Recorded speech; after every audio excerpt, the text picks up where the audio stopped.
BNI lleva en España varios años. Con el grupo que hemos lanzado aquí es el número 112, una comunidad de más de 3.000 empresas actualmente y un objetivo a largo plazo, al año 2020, de conseguir 20.000 empresas que estén unidas al gran proyecto de BNI en España.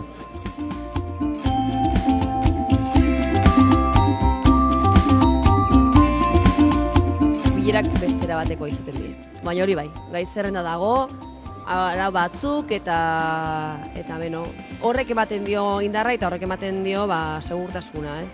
Eta konfiantza. Zenbat eta jende gehiago egon, zenbat eta referentzi gehiago lortuko ditugu, ez?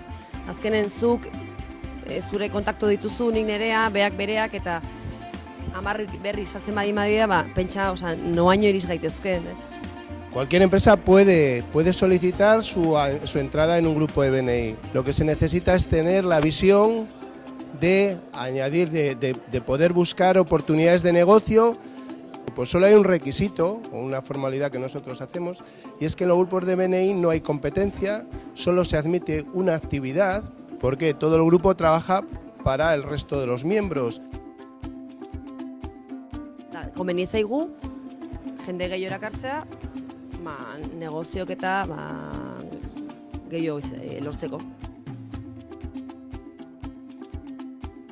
Eta hemendik aurrera, espero dut, arrakasta, segulako arrakasta izango dutela, negozio lortzen eta taldea handitzen, eta, batez ere aldatzen negozioak eta lan egiteko era, ez? Nik uste dut lortu ingo dugula, eta horretik, aukera izan zen, arrakasta. Nik uste dut gaurko saio eta gaurko ekitaldia arrakasta bat izan dela, ez?